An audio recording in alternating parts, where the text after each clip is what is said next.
Bienvenue dans cette vidéo de remédiation en mathématiques où on présente quelques exemples de décomposition en facteurs premiers. Donc voilà une proposition, décomposer les 5 nombres suivants en facteurs premiers. La méthode est la suivante, donc pour décomposer un nombre en facteur premier, on teste, donc le E là, successivement la divisibilité de ce nombre par la plus grande puissance possible de tous les nombres premiers en utilisant les critères de divisibilité lorsque cela est possible. Et, subtilité, il suffit de tester les nombres premiers inférieurs ou égaux à la racine carrée du nombre à décomposer.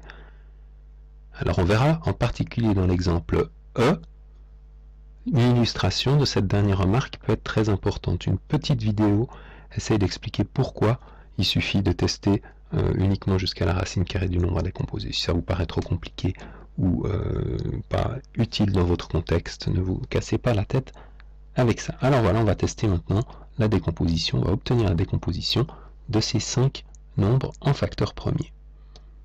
Alors, la méthode est relativement claire, la mise en œuvre est parfois un peu plus complexe, donc si je pars de 210, j'essaye d'abord 210 est-il divisible par 2, non, oui, bien sûr, pardon, 2 fois 210 fait 105, 105 est divisible par 2, non, par 3, oui, puisque 5 et 1 font 6, c'est divisible par 3, donc 105 divisé par 3, ça fait 35. 35 est-il divisible par 3? Non. 5 et 3, 8 n'est pas divisible par 3. Par le nombre premier suivant 5? Oui, bien sûr. 35 divisé par 5 fait 7. Et 7 divisé par 7 fait 1. J'en déduis que 210 est égal à 2 fois 3 fois 5 fois 7. Deuxième exemple. 442. Oups, c'est pas droit celui-là. Voilà. 442 est-il divisible par 2? Oui. Ça fait 221. 221 n'est pas pair, pas divisible par 2. Divisible par 3, non. 2 et 2, 4 et 1, 5. Divisible par 5, non. Ne termine pas par 0 ou 5. Divisible par 7. Alors, il existe un critère de divisibilité par 7, mais qui est souvent très peu connu, donc on va plutôt essayer soit avec le calcul mental, en se disant, divisé par 7, il y a quoi? Il y a 7, c'est 3 fois 7, 21, donc 21 fois 10, 210, donc 210 est divisible par 7, qu'est-ce qui reste?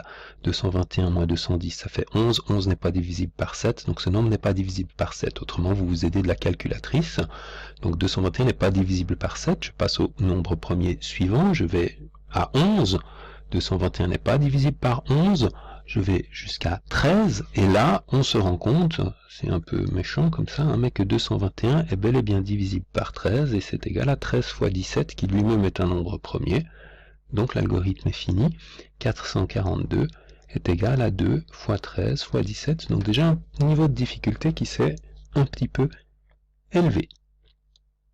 On passe au suivant, 507, décomposition de 507, alors divisible par 2, non, divisible par 3, 5 et 7, 12, oui, 507 va être divisible par 3, alors calculatrice ou calcul mental, on trouve 169, 9 et 6 et 1 n'est pas divisible par 3, mais 169, peut-être que vous l'avez reconnu, c'est un carré parfait, 169 c'est 13 au carré, donc 169 divisé par 13 donne 13, redivisé par 13 donne 1, donc ici, on va obtenir que 507 est égal à 3 fois 13 fois 13, ce qu'on écrira plutôt 3 fois 13 au carré.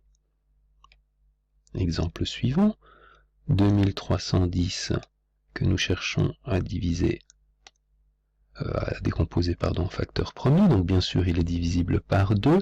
2310 divisé par 2 va nous donner 155, 1155, 5 et 5, 10, 11, 12 va être divisible par 3 et nous donne 385, 8, 9, 10, 11 et 5, 16 n'est pas divisible par 3, donc on passe au suivant, divisible bien sûr par 5, on obtient 77, vous pouvez bien sûr toujours vous aider de la calculatrice, 77, alors là c'est plus facile, divisible par 7, reste 11 divisible par 11, 1. Donc 2310 est égal, alors celui-là il est joli, 2 fois 3 fois 5 fois 7 fois 11, c'est-à-dire le produit des 5 premiers nombres premier.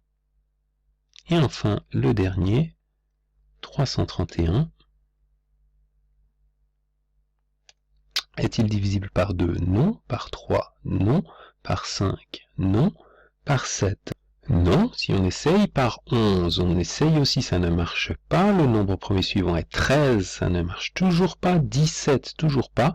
Et là, attention, rappel de ce qui a été dit précédemment, il suffit d'aller tester les nombres premiers jusqu'à celui qui est le plus proche de la racine carrée de 331. Si vous utilisez votre calculatrice, la racine carrée de 331 est environ égale à 331, racine carrée est environ égale à 19,2. Donc il suffit de tester les nombres premiers jusqu'à 19, et si vous n'avez trouvé aucun facteur, ça veut dire que le nombre 331, en l'occurrence, sera premier. Donc on a testé 2, 3, 5, 7, 11, 13, 17 et également 19. Aucun de ces nombres premiers n'est un diviseur de 331. On peut donc en déduire que 331 est un nombre premier.